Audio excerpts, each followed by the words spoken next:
주의 은혜를 깨달을 때에 놀랄 수밖에 없으며, 그 은혜를 내가 누리고 있는 현실을 알 때에 우리의 현실이 놀라움 그 자체가 될 수밖에 없음을 잘 알고 있습니다. 하나님, 그러나 우리에게 답답함이 있습니다. 이 놀라움은 우리에게 한낱 종교적 얘기나 종교적 사건으로 여겨질 뿐, 답답하고 갑갑하고 방황하는 것이 무언가 고뇌하는 철학자나 되는 것처럼 이런 것으로 위안을 삼으려고 하는 이 모순이 우리에게 있습니다. 주여, 놀라운 주님의 은혜, 그 은혜를 알 때 더욱 놀랄 수밖에 없고 우리의 삶 자체가 은혜와 평강으로 가득할 수밖에 없는 이 그리스도인의 삶의 비밀을 깨우치게 해 주시옵소서. 그리고 그렇게 살게 해 주시옵소서. 주신 말씀을 붙들고 나아갑니다. 주여, 이 성경을 읽고 상고하고 설교를 듣고 생각할 때에 이 비밀을 알게 해 주시옵소서. 경이로움과 놀라움 그 자체인 우리의 삶에 갑갑함과 답답함과 방황과 하나님 열정으로 버무러져 있는 우리 삶의 문제를 알게 해주시고 그것을 벗어날 수 있는 믿음을 주시옵소서. 주신 말씀 붙들고 나아갑니다. 성령이여, 이끌어 주시옵소서. 예수님의 이름으로 간절히 기도드리옵나이다. 아멘.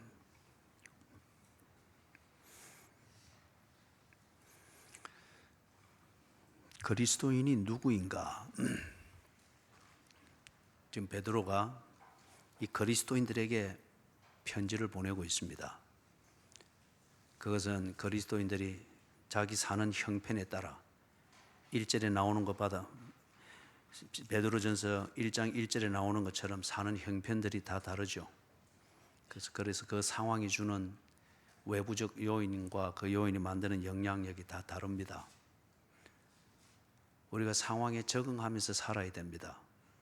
그런데 적응이 지나치다 보면은 적응해야 될 목적을 잊어버리고 그냥 상황에 부수물이 되어버리는 경우들이 많죠. 이 그리스도인들이 그랬습니다. 그래서 각지에 흩어져 있는 그리스도인들에게 베드로가 성령의 감동하심을 따라서 그들이 꼭 들어야 될 복음과 복음을 따라 사는 신앙 생활이 무엇인가를 적어서 보냈습니다. 첫 번째 보낸 게 베드로전서였습니다. 그리고 이 첫 번째 편지를 보냈음에도 불구하고 뒤에 또 들어보니까 믿음의 본질 자체에 대해서 오해가 있거나 또는 신앙생활의 본질은 알고 있으되 그 신앙생활을 제대로 하는 경건의 삶, 신앙생활 자체에 있어서는 영 혼돈을 일으키고 있단 말이에요.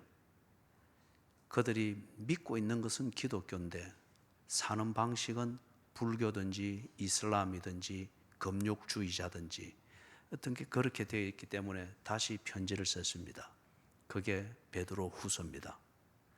그래서 먼저 베드로전서 1장 1절에 보니까 여러 지역의 각양각색의 모양과 처지에 따라서 살고 있는 그리스도인들입니다. 그 그리스도인들에게 먼저 너희들의 그리스도인됨이 무엇을 의미하는지, 그 그리스도인됨의 위대함과 그 본질이 무엇인지 그걸 정리를 해주는 게 2절에 있습니다. 네 가지를 이야기를 합니다. 그리스도인은 누구인가? 그는 하나님이 미리 아시고 계시는 자라고 합니다. 내가 설득해서 하나님으로부터 동정을 받아 인정을 받은 그런 강렬한 구도자가 아니고 하나님이 미리 알고 계신 사람이었습니다. 내가 알아서 그리스도인 된 게 아니고 내가 모르고 있을 그때도 하나님은 나를 알고 계셔서 내게 꼭 필요한 대로 인도하셨다는 겁니다. 미리 하셨다. 두 번째 요소는 성령께서 거룩하게 하신 사람이라고 합니다. 우리 자신을 좀 폼나게 만들기 위해서 우리가 여러 가지 애를 씁니다. 그런데 그래 해봐야 그거는 도토리 키재기식의 거룩함이고 좀 나은 것이고 그런 거죠. 근본적으로 거룩하게 되어진 그 사람이 누구인가? 그리스도인인데 누가 거룩하게 만들었는가? 성령께서 거룩하게 하셨다고 합니다.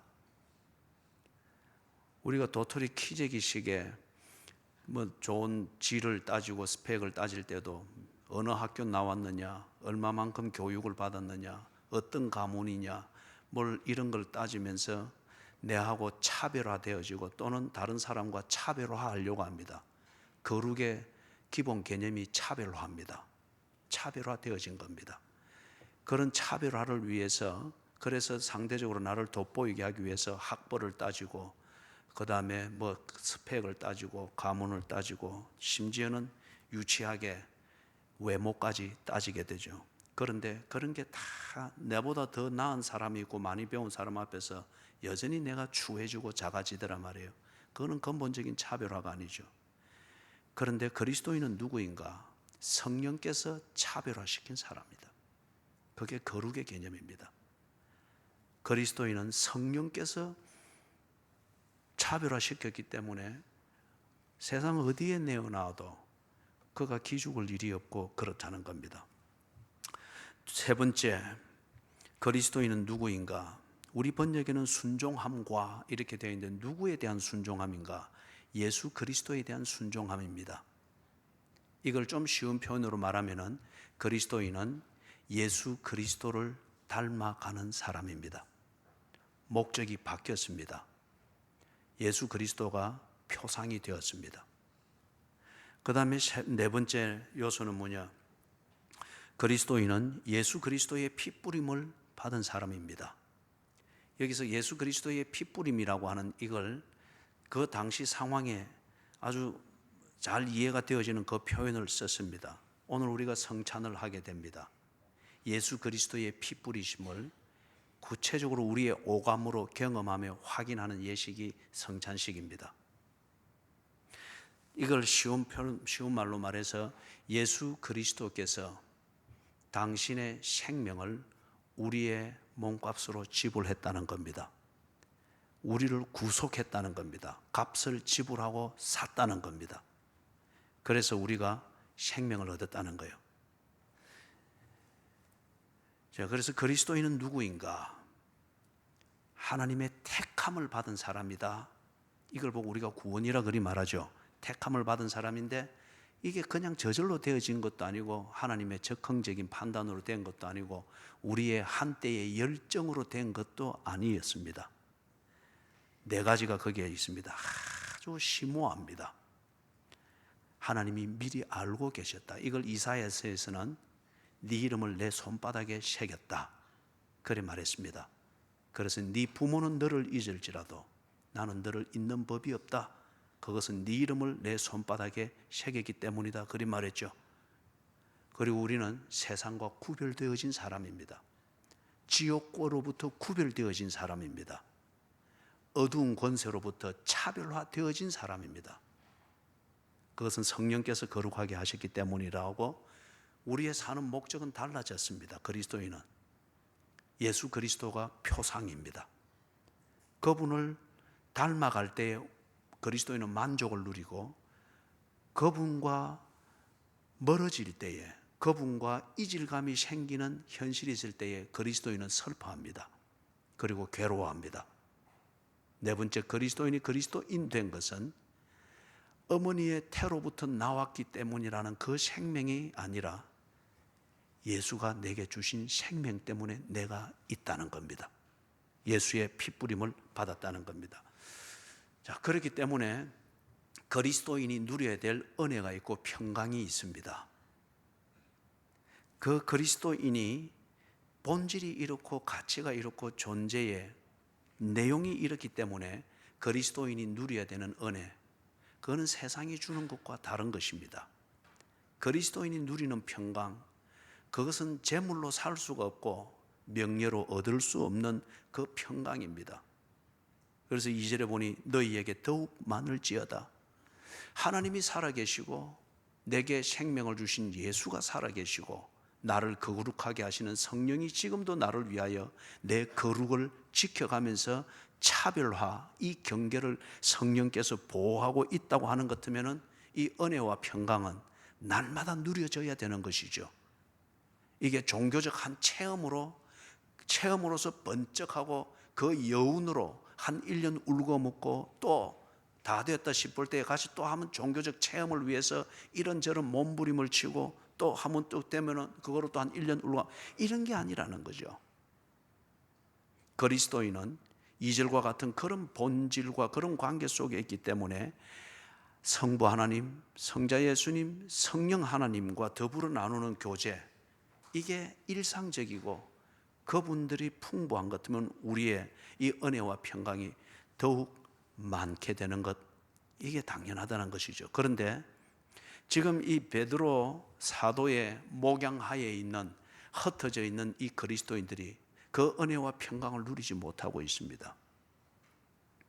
방황하고 있습니다. 여전히 종교적 열정을 잃고 목마름은 있어서 여기저기 기웃거리면서 소위 말하는 굶주림과 목마름은 있으나 지금 이 궤도를 벗어났습니다. 은혜와 평강이 더욱 많아지는 그러한 경건의 삶이 아니고 이 궤도를 벗어난 종교적 목마름과 열정에 빠져서나 그들이 착각을 하고 있습니다. 이걸 못하고 있으니 베드로가 두 번째 편지를 썼던 겁니다. 그래서 은혜와 평강이 더욱 많아지는 이 그리스도인의 마땅한 삶을 위해서는 너희들이 종교적 열정, 그것을 신앙생활의 본질로 착각하고 있는 것에서 벗어나서 신앙생활의 ABC를 똑바로 알고 이것에 집중하도록 하여라. 그게 베드로후서 2장입니다. 베드로후서입니다. 자, 우리 베드로후서 1장 5절에서부터 11절입니다. 어떻게 해야 은혜와 평강을 더욱 많이 누리면서 그게 일상이 되는가? 5절, 6절, 7절입니다. 그러므로 너희가 더욱 힘써 너희 믿음의 덕의 지식을, 지식의 절제를, 절제의 인내를, 인내의 경건을, 경건의 형제 우애를, 형제 우애의 사랑을 더하라. 이 경건의 삶을 집중하는 이 일상이 바로 예수 그리스도를 순종하는 것이며 예수 그리스도께서 뿌려진 그 피로 말미암아서 거듭난 그 생명의 본질을 누리는 것이며 성령께서 차별화시켜준 그 거룩함을 누리면서 사는 것이고 아버지 하나님 손바닥에 새겨진 그 이름답게 사는 것이라는 겁니다. 그런데 이 흩어져 있는 그리스도인들이 자기들이 은혜와 평강을 누린답시고 어느 때부턴가 거듭난 기쁨과 믿음의 비밀을 깨닫게 되어진 그 흥분과 기쁨과 자리를 잡기 시작한 구원에 대한 지식의 밑바닥, 이것이 주는 흥분이 어느 땐가 교만이 되어버렸습니다. 오만함이 되어버린 거예요. 그러면서 은혜와 평강을 자기 나름대로 찾고 누리느라 지금 이 경건의 삶에서 벗어나 버렸습니다.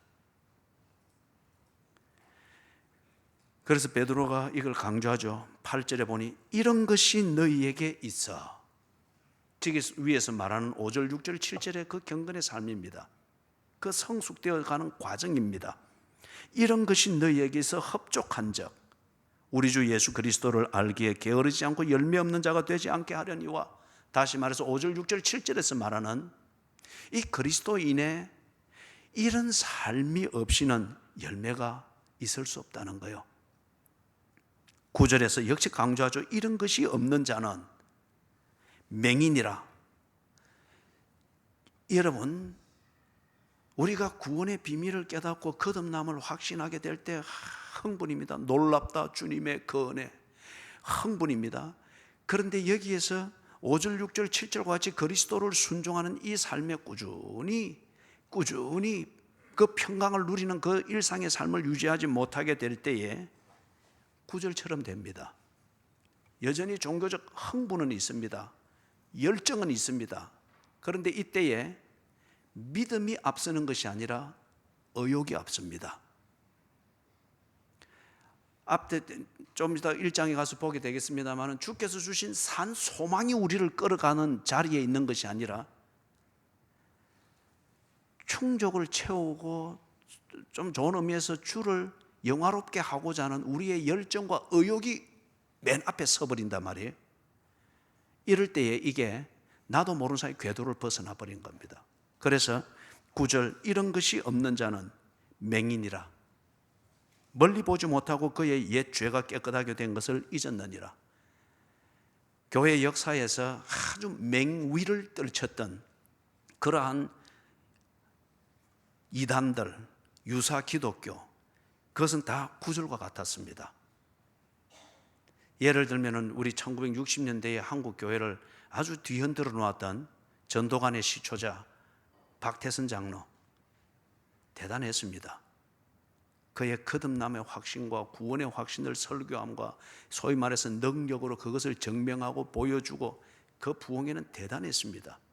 그런데 어느 때부터인가 박태선 장로가 5절, 6절, 7절에 이 마땅한 삶, 그리스도께 순종하는 삶, 핏부림을 받은 자의 그 거듭난 생명의 평범을 유지하는 이것이 그에게는 재미가 없어졌습니다. 그게 능력이 아닌 것처럼 여겨졌습니다.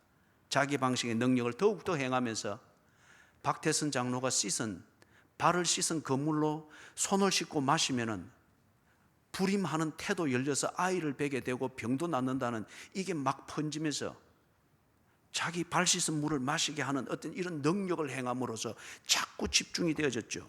맹인이 되었습니다. 예수 그리스도를 더 이상 보지 못하는, 열정은 가득한데 예수 그리스도를 더 이상 보지 못하는 것. 다시 말해서 5절, 6절, 7절 여기에 나오는 그리스도인의 마땅한 그리스도와 나누는 이 평범한 교제의 삶이 무감각하게 여겨지고 무기력하게 여겨지고 아무 의미 없이 여겨지는 것, 그게 이미 9절에서 말하는 맹인된 증거입니다. 멀리 보지 못하고 그의 옛 죄가 깨끗하게 된 것을 잊었느니라. 8절 9절에서 강조했죠. 이런 것이 너희에게 있어. 9절에서 이런 것이 없는 자는, 10절 11절에서 그러므로 형제들아 더욱 힘써 너희 부르심과 택하심을 굳게 하라. 고린도 후서 13장 5절에서도 너희 안에 그리스도가 있는가 너희 자신을 시험하고 확정하라 그랬죠. 이 거듭남의 근거, 이것은 내 열정과 의욕과 종교적 목마름으로서 확인되어지는 것이 아니라 근본적으로 무엇으로서 증명이 되어진다고요? 내 거듭남, 이것을 확인하게 되어지는 것은 진리와 사실에 근거하는 믿음입니다. 진리와 사실에 근거하는 믿음입니다. 그래서 너희가 이것을 행하지, 이것을 늘 확정하고 이것을 분명하게 해서 이 확신을 견고히 하는 이상 10절에 실족하지 아니하리라. 열정이 많았으나 진리와 사실에 근거하기를 더 이상 무미건조하다여 거부하였던 열정적인 그리스도인들이 언제나 실족하였습니다. 교회를 흔들어 놓았던 이단의 교주들이 정말 대단한 열정적인 교인들이었습니다. 그러나 10절 11절이 되지를 아니했습니다. 그래서 실족했습니다. 11절 이같이 하면, 이 말이 역시 너희 부르심과 택하심을 굳게 하라. 이같이 하면 11절 우리 주 곧 구주 예수 그리스도의 영원한 나라에 들어감을 넉넉히 너희에게 주시리라. 종말론적 신앙생활의 비밀이 바로 여기에 있는 겁니다. 사건이 아니라 동일한 믿음입니다. 그래서 다시 1장으로 넘어가서, 자 그러면은 은혜와 평강이 너희에게 더욱 많을지어다.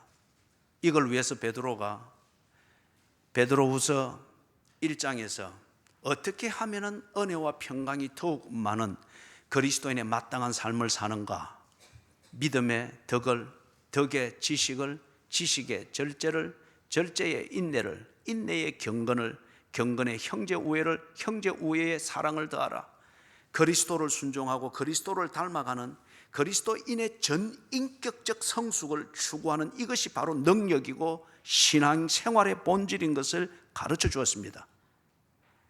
이것을 재미없게 여기고 감동이 없고 재미가 없다고 해서 이것을 무가치하게 여기면서 어떤 자극적이고 그런 것을 찾지 말아라 라고 했죠. 자, 그러면서 그게 제일 처음이 뭐였습니까? 믿음이었습니다.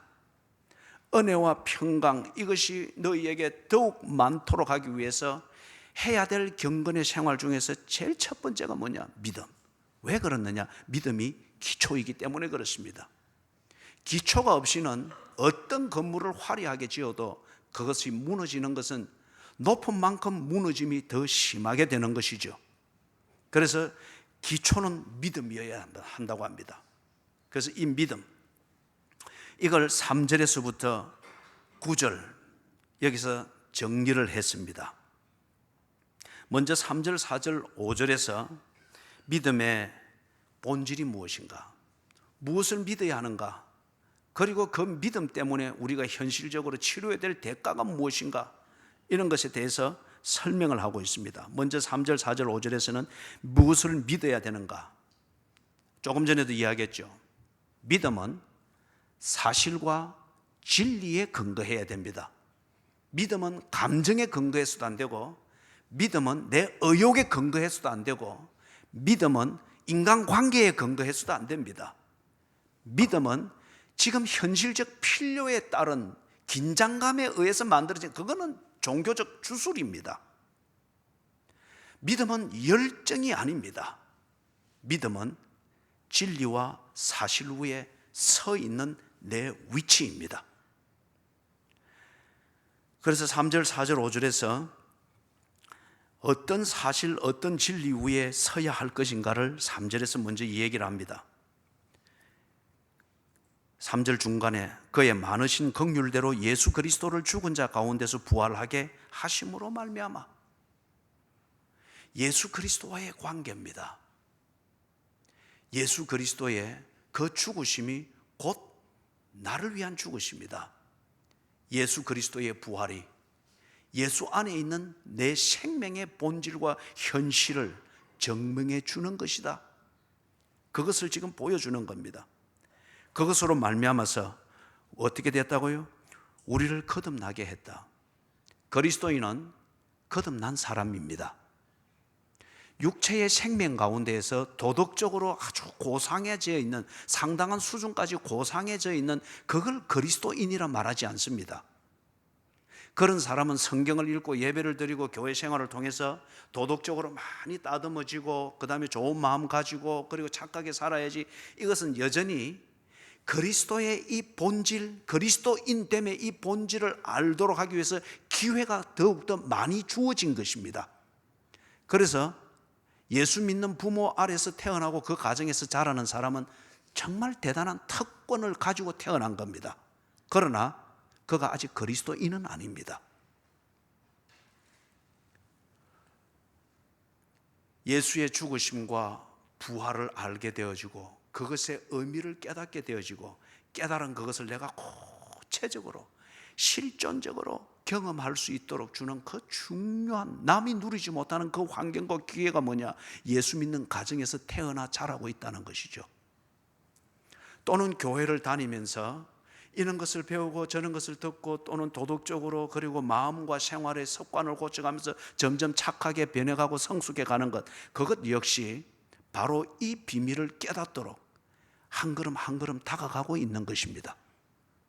그리스도인은 거듭난 사람입니다.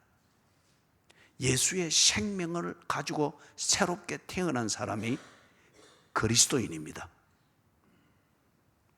그러면 거듭난 게 어떤 상태냐? 이거는 물리학적으로나 화학적으로나 생물학적으로 또는 산술적으로 증명할 수 있는 게 아닙니다. 그래서 이걸 보고 바울은 신비라고 했습니다.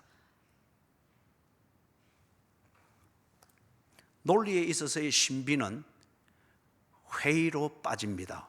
회의주의로 빠지죠. 그래서 칸트가 그 탁월한 철학적 논리를 추구해 가는데 그의 결론은 회의론이었습니다. 그러나 하나님께서 하시는 이 일은 논리가 아닙니다. 그렇기 때문에 이 가운데에 거듭난 자들이 있습니다. 그들에게 있어서 이것은 놀라운 사실이지 헷갈리게 만드는 논리가 아닙니다. 왜냐하면 그들이 그 생명을 살고 있기 때문에, 이게 너무도 분명하고 놀라운 자신의 현실을 실정해주고 확정해주는 또 한 번의 얘기이기 때문에 놀라운 얘기로 지금 들리는 겁니다. 우리를 거듭나게 하셨다. 예수 그리스도의 죽으심과 부활의 이 사건을 통해서 하나님께서 내게 주시는 새 생명, 이걸 보고 구원이라고 합니다. 이것을 우리가 얻게 된 겁니다. 이걸 보고 지금 거듭났다고 하는데, 그 다음에 5절에서 우리에게 어떤 일이 일어났는가, 이 거듭남을 통해서 하나님의 능력으로 보호를 받고 있다고 합니다. 이 거듭난 생명이 하나님의 능력으로 보호를 받고 있는데 언제까지? 5절 초반절에 말세에 나타내기로 예비하신 구원을 얻을 때까지. 여러분, 그렇기 때문에 종말은 지금 2000년 전에 베드로가 이 서신을 쓸 때도 이미 종말은 시작되었습니다. 그리고 지금 우리가 종말을 살고 있습니다. 그렇기 때문에 우리가 종말론적 신앙을 가지고 바로 사는 것은 무엇이냐? 하나님의 능력의 보호하심을 받으면서 예수를 순종하는 이 일상의 삶을 바로 사는 겁니다. 말세에 나타내기로 예비하신 구원을 얻을 때까지, 그리고 그것을 성취하도록 하나님의 능력으로 보호하심을 받았느니라. 이것을 우리가 어떻게 해서 그렇다고요? 믿음으로 말미암아서 그렇게 됐다고 합니다. 믿음은 이런 것입니다. 그렇기 때문에 믿음은 열정도 아니며 내 열정을 붙들고 몸부림을 치고 있는 것도 아니며, 믿음은 뭔가 내게 갑갑증이 있어서 그것을 풀어보기 위한 뭔가 그 구도 행위도 아닙니다. 믿음의 근본 개념은 이겁니다. 내가 지금 여기에 거듭나기 전에 죽어 있는 사람입니다. 어둠의 자식입니다. 그런데 여기에 지금 빛의 고울이 있습니다. 자리를 탁 옮기는 겁니다. 이게 믿음입니다. 믿음은 여전히 어둠의 세계에 갇혀 있으면서 잘 때야지 이거 하나 주십시오, 저거 하나 주십시오. 그리고 그것을 얻기 위해서 좀 도덕적으로 좀 나아지고, 아니면 하나님이 보기에 좋도록 뭔가 조건을 이렇게 만들어가고 하는, 그게 믿음의 본질이 아니에요. 믿음은 방을 바꾸는 겁니다. 여기에 어둠의 권세가 지배하고 있는 방에서 무언가를 지금까지 살아왔는데 딱 깨달았습니다. 다른 방이 있는 거예요. 저기에 하나님이 주는 생명이 있다는 이걸 듣고 보았습니다. 그걸 듣고 그거 좋네 하면서 이쪽 방에 있으면서 창문 열고 구경하면서 거기서 비치는 일광욕도 한번 했다가, 이거는 믿음이 아니고 이거는 종교적 구도행위입니다. 믿음은 그것을 들었을 때에, 그리고 그것을 보았을 때에 이 방을 떠나서 그 방으로 탁 옮긴 겁니다. 예수 그리스도, 그분을 통해서 우리에게 생명을 주시고 종말의 끝이 올 때까지 우리를 그 능력으로 보호해 주시는 그 하나님의 말씀과 교제를 믿고 그분의 교제가 있는 방으로 옮긴 것, 이게 믿음의 근본 개념입니다. 그래서 5절에서 믿음으로 말미암아 예수를 통해서 우리에게 나타내시고 성령을 통해서 거룩하게 하신 이것을 믿고 하나님의 능력 안에 딱 거하는 바로 이 믿음으로 말미암아 하나님은 실제와 증거로서 우리의 일상을 보호하시고 인도하시는데, 언제까지? 말세에 나타내기로 예비하신 구원을 얻기 위하여, 그때까지. 자, 그런데 다시 조금 돌아가서 3절에서 바로 이 믿음을 통해서 우리를 거듭나게 했다고 했죠. 바로 이게 방을 딱 바꿔서 옮겨간 겁니다. 옮겨가니까 거기에 정말 예수의 생명이 있는 거예요. 옮겨가니까 십자가를 통해서 우리에게 보여주셨던 그 생명, 그 생명의 삶, 이게 실제로 그 안에 있는 거예요.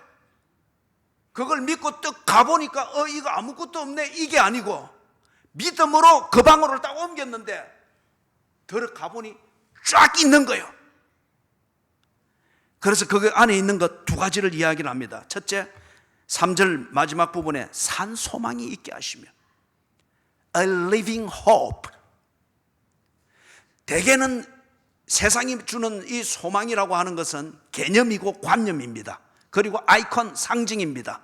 그걸 보면서 내가 알아서 의욕을 일으키면서 동기부여를 하면서 추진을 해 나가야 됩니다. 그거는 a living hope, 산 소망이 아닙니다. 관념이고 개념이고 아이콘이고 심볼입니다. 그러나 그 방에 딱 들어가니까 믿고 하나님이 말씀하시는 그대로 그 방에 딱 들어가 보니까 산 소망이 있는 거예요. 이게 무슨 말이냐? 성령께서 시편에서 그러죠. 성령이 일하시는 게 우리에게 소원을 두시고 소원의 항구로 인도하신다고 그랬지 않습니까? 이게 로마서 8장에 나오는데도 성령이 우리를 위해서 간구하시는데 말할 수 없는 탄식함으로 간구하신다고 했지 않습니까? 같은 맥락이에요. 예? 여러분, 의욕이 나를 끌어가는 이것만 의지해서 살아서는 안 됩니다. 그러면은 신앙적으로 말할 때는 반드시 탈선하게 됩니다. 그게 강렬할 때는 이단이 되고 논리적으로 잘 갖추어져 있고 경건의 모양을 아주 세밀하게 세련되게 입었으면 교주가 됩니다. 교회 역사가 이걸 우리에게 계속 이야기를 해주고 있어요. 의욕과 열정이 나를 끌어가서는 안 됩니다. 그것은 나를 뒤에서 백업 해줘야 됩니다. 나를 끌어가는 것이 무엇이 되어야 되는가? 소망이어야 됩니다. 그런데 이 소망, 희망이 관념이고 개념이고 심벌이고 상징이 되다 보니까 언제나 소망 때문에 인생들이 좌절하고 낙심하게 된단 말이에요. 그러나 소망이 살아있으면은, 그리고 이 소망이 나를 끌어가면은 절대 무너지지 않습니다. 내가 무너져서 헉헉거릴 때도 살아있는 이 소망이 나를 끌어가 줍니다. 어제 신장로님께서 또 당신이 하신 일을 하나 또 크게 자랑을 하시던데, 제가 들어볼 때는 별 것도 아닌데 무측산에 그 은퇴하신 장로님들 올라가셨답니다. 그런데 한 분이 굉장히 걷기가 힘이 들었다고 해요. 그래서 장로님이 그 맨 백팩에 뒤에 끈 잡아라 해가지고 그렇게 끌고 올라갔다고 자랑을 되게 하십니다. 산 소망은 우리를 끌어갑니다. 힘들어서 내 인생의 고비고비에 힘들어서 지칠 때도 살아있는 소망은 나를 끌어갑니다. 이 산 소망이 어디서 나왔느냐 이거죠. 거듭나니까 하나님이 약속하신 그것을 믿고 그 방에 딱 들어가니까 산 소망이 그 안에 있더라는 거예요. 그래서 그리스도인들이 참으로 거듭나고 난 다음에 그의 삶의 질이 바뀌는 이유가 여기에 있습니다. 지 본성과 성질과 열정으로 사는 것이 아니고 참된 그리스도인은 이 산 소망이 끌어주는 그 삶을 삽니다. 그래서 갈수록 열정적이 되는 것이 아니라 겸손해집니다. 베드로후서 1장에 나오는 것처럼 믿음뿐이던 사람이 덕을 생각하고 덕 때문에 늘 순진하게 당하고 어려운 문제만 만드는 사람이 지식이 갖추어지고 이것을 앞으로 우리가 차근차근 하게 될 거예요. 그 다음에 두 번째 그 방에 들어가니까 거듭나게 만든 그 방에 딱 믿음으로 들어가고 나니까 두 번째 있는 것을 보게 되는데 뭔가 4절에 있는 것, 유업을 잊게 하시나니, inheritance, 유업을 잊게 하시나니. 그런데 이 유업이 뭐냐? 부동산, 동산 이런 종류가 아니라 곧 너희를 위하여 하늘에 간직하신 것이라. 그렇기 때문에 여러분, 그리스도인은 절대적인 빈곤을 겪을 리가 없습니다. 이게 경제적인 의미에서 빈곤이라는 이 말이 아니고, 어느 때 보니까 인생이 텅 비어가지고, 그죠? 텅 비은 것을 보면서 우울해지고 그게 더 심해지면 우울증에 그 구덩이로 빠지게 돼. 이게 절대 없다는 거예요. 산 소망이 이끄는 이 그리스도인의 삶을 살아가면 살아갈수록 내가 왜 사는지가 보다 구체적이 됩니다. 그래서 의미를 깨닫게 되어지니 날마다 보람이 있습니다. 예? 무엇을 믿을 것인가? 그 믿음의 본질 중에서 3절, 4절, 5절에서 이것을 이야기했습니다. 그리스도 안에서 우리가 거듭났다고 하는 것과 두 번째, 그리스도 안에서 우리가 하나님의 능력으로 보호함을 받고 있다. 언제까지? 세상 끝날까지. 거듭나게 되어지니 우리 안에 있는 게 지금 뭔가 산 소망이 나를 지금 끌어가고 있다. 두 번째는 우리에게는 이을 유업이 있다. 이을 유업이 있다. 자, 그 다음에 6절 7절에서 이 믿음의 삶을 살게 될 때에 치료해야 될 대가가 있다고 합니다. 왜냐하면 여전히 지금 우리가 우리 개인의 종말을 맞이하게 될 때까지는 우리가 지금 어디 살고 있는 거예요? 믿음과 상반된 세상에 살고 있습니다. 세속주의가 지배하고 있는, 하나님을 믿는 이 믿음을 거부하는 그 세계관과 가치관이 지배하고 있는 이 세상에 살고 있습니다. 그렇기 때문에 이 세상과 차별화되어진 그 가치를 가지고, 삶의 방식을 가지고, 생명을 가지고 사는 그리스도인이기 때문에 불편함을 겪을 수밖에 없다는 거예요. 그러나 그것을 견뎌내야 되는 것이 믿음의 대가라고 합니다. 6절 7절입니다. 그래서 6절에 보니까 여러 가지 시험으로 말미암아 잠깐 근심하게 되지 않을 수 없으나, 여러 가지 시험이 있다고 합니다. 왜냐하면 내가 예수 그리스도의 생명을 가지고 있고 성령이 거룩하게 하신 차별화되어진 이 가치관과 삶을 살고 있기 때문에 이것을 거부하는 세상과 그 세력들이 언제나 우리를 표적으로 삼습니다. 시비를 걸어옵니다. 때로는 싸움을 걸어옵니다. 그렇기 때문에 근심하게 되는 일들이 있다고 합니다. 예수를 믿기 때문에 하는 근심입니다. 무엇을 먹을까, 무엇을 입을까를 두고서 하는 근심이 아니라 예수를 믿기 때문에 하는 근심이에요. 예수를 거부하고 예수를 십자가에 못 박는 것을 즐기고 그것을 아주 능력으로 알고 그게 참된 종교라고 주장을 하고 있는 이 현실 속에서 내가 바로 그 예수를 주인으로 삼고 살고 있기 때문에 예수를 십자가에 못 박는 자들, 그들과 더불어서 견뎌내어야 되는, 이게 우리에게 근심이 되고 때로 시험이 되어집니다. 그런데 6절에 보니 오히려 크게 기뻐한다고 합니다. 왜 그렇죠? 그 자체가 역설적이게도 내가 거듭났음을 증명하는 증거가 되기 때문에 그렇죠. 7절에서 이 믿음이 치러야 될 대가를 더욱서 이해하는데, 너희 믿음의 확실함은, 여기 확실하다고 하는 것은 믿음의 순수함을 말합니다. 네 믿음의 순수함은, 이게 믿음의 열정의 강도를 말하는 게 아니에요. 열정에 속아서는 안 됩니다. 이 네 믿음의 순수함은, 네 믿음의 진실함은 예수 그리스도께서 나타나실 때에 칭찬과 영광과 존귀를 얻게 할 것이니라. 왜 그렇느냐? 이 믿음의 순수함이 얼마나 가치 있고 힘이 있는가. 불로 연단하여도 없어질 금보다도 더 귀하다고 합니다. 불이 한번 석 지나가면은 여러분 웬만한 것은 다 타버리죠. 질병에 불이 지나가면은 몇 명 후두둑 떨어집니다. 그리고 또 좀 뭐 불편한 일 겪으면은 또 이런저런 교회 또 후두둑 떨어집니다. 또는 뭐 불경기다 뭐다 뭐 이리 되면 경제적인 환란이 오면은 또 몇몇 교인들 또 후두둑 떨어집니다.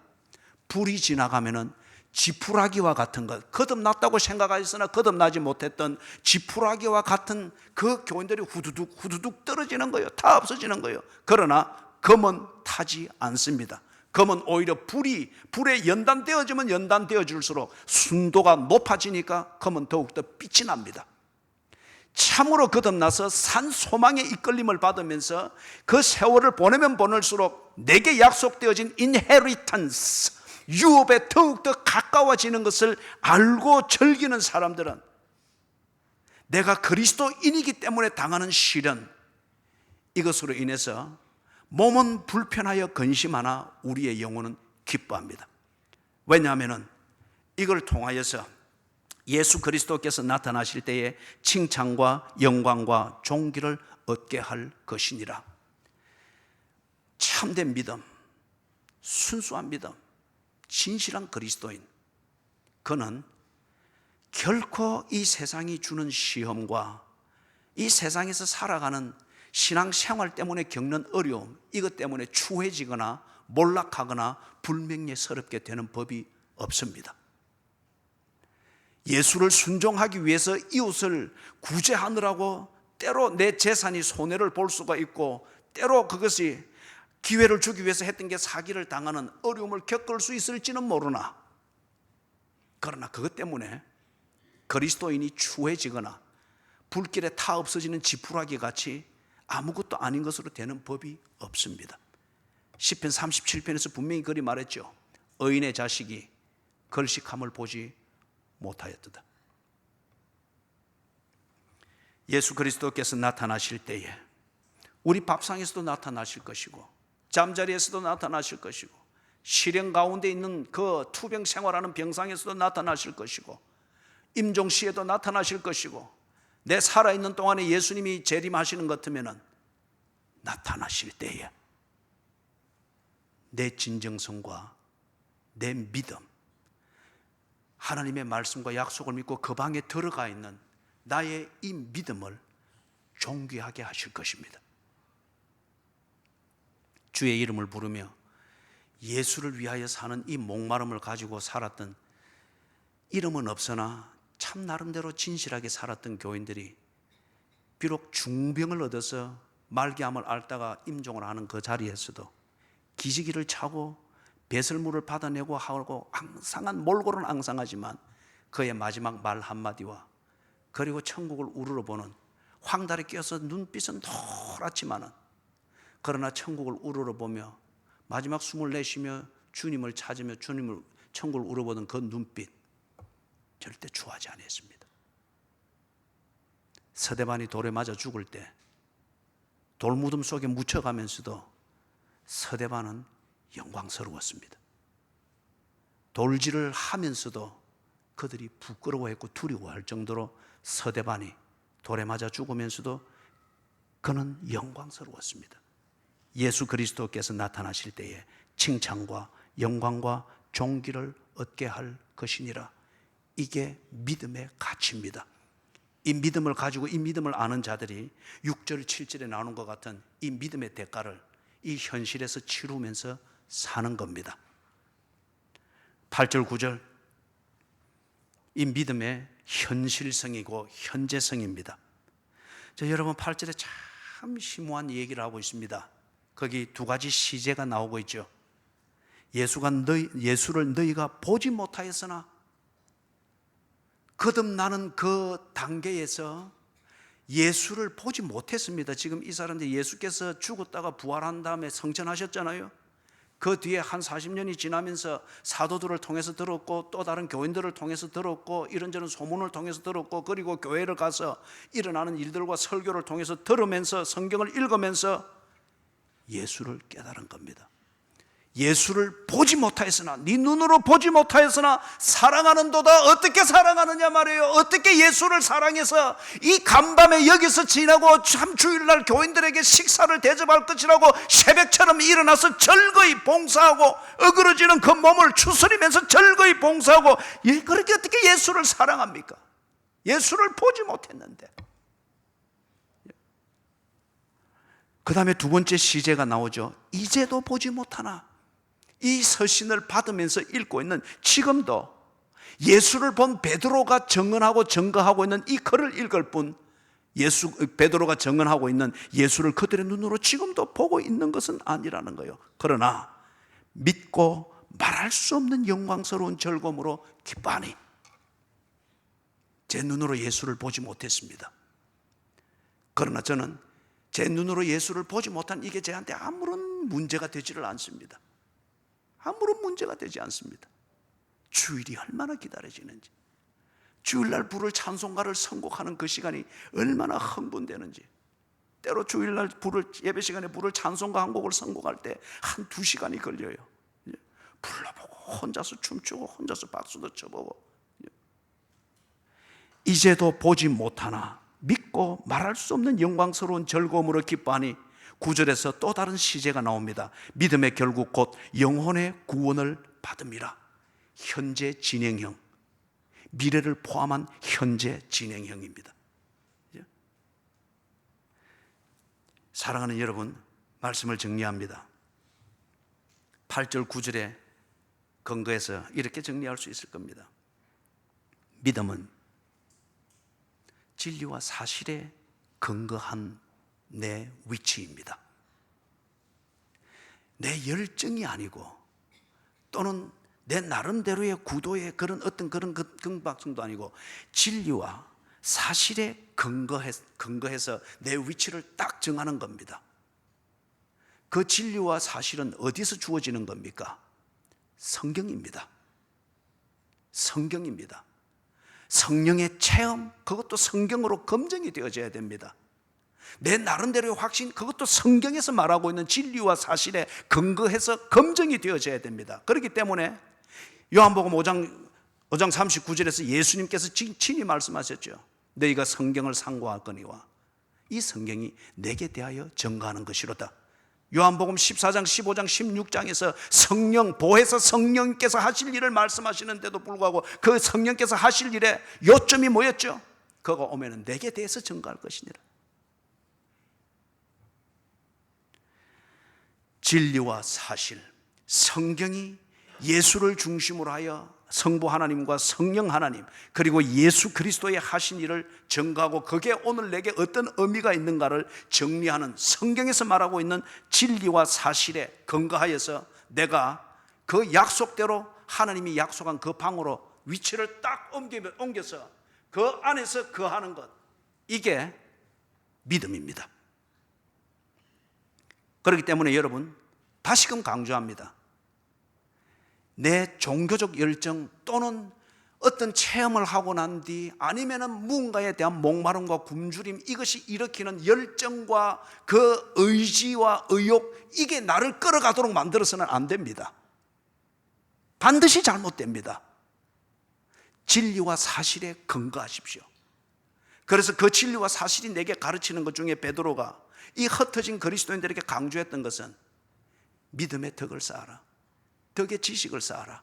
지식 위에 절제를 쌓고 절제 위에 경건, 절제 위에 인내, 인내 위에 경건을 쌓고 형제 우애를 배워라.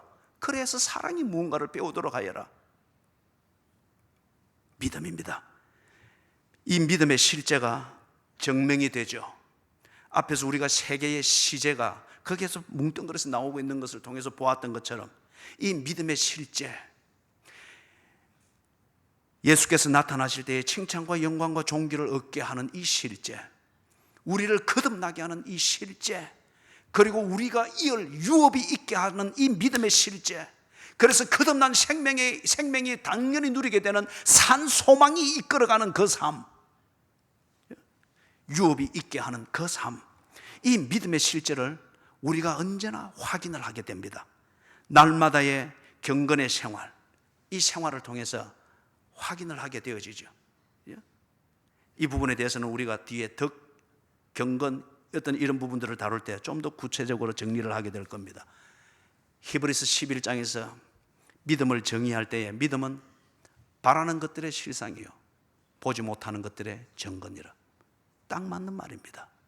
베드로라고 해서 다른 말을 하고 바울이 다른 말을 한 것이 아니고 히브리서 기록자가 다른 말을 한 게 아니죠. 그들의 독자들의 상황에서 해서 표현이 달랐을 뿐 성경에 근거한 진리와 사실을 증거하는 그들의 말은 똑같았습니다. 믿음은 바라는 것들의 실상이요 보지 못하는 것들의 증거니라. 바로 이것을 베드로는 지금 8절 9절에서 예수를 너희가 보지 못하였으나 사랑하는도다. 이제도 보지 못하나 믿고 말할 수 없는 영광스러운 즐거움으로 기뻐하니 9절 믿음의 결국은 곧 영혼의 구원을 받음이라. 아멘. 사랑하는 여러분, 이미 믿어 거듭난 자들, 그러나 어떻게 이 믿음대로 살아야 될지 지금 헷갈리고 있거나 아니면은 이 믿음대로 좀 더 잘 살아보기 위해서 베드로후서 1장 5절에서 7절에 나오는 이것은 너무 재미가 없고 무의미하다라고 해서 뭔가 자극적인 것을 가지고 지금 고뇌를 하고 있다고 하는 것 같으면은 믿음의 실제를 보여주고 우리에게 믿음의 증거를 보여주기 위해서 예수께서 남겨놓은 이 성찬대 앞으로 나오십시오. 그리고 예수 그리스도의 몸과 피를 상징하는 떡을 받고 잔을 마실 때에 내가 예수 그리스도의 죽으심과 부활을 통하여 거듭났음을 하나님의 이 진리와 사실을 확정하십시오. 그리고 이 음식이 내게 들어가 살아가는 데 필요한 에너지를 공급하듯이 나를 거듭나게 하신 하나님께서 내게 살 소망과 이어가야 될 유업을 주시고 그것을 말세에 이르기까지 그 능력으로 나를 보호하신다고 하는 것을 확정하십시오. 이 떡이 내 이 사이에서 씹히고 이 잔이 내 목줄기를 타고 넘어가서 내게 양분을 공급하고 그래서 살아갈 에너지를 공급하고 영양분을 공급한다고 하면은 이것이 상징하는 예수 그리스도의 몸과 살, 그것을 믿는 믿음이 우리의 영적 굶주림을 해결할 것이며 그 믿음이 우리의 살 소망을 분명히 새롭게 할 것이며 그 소망을 따라 쫓아가는 우리의 경건의 삶에 필요한 힘을 공급할 것입니다. 믿음으로 성찬대 앞으로 나오십시오. 찬송가 251장을 부르겠습니다.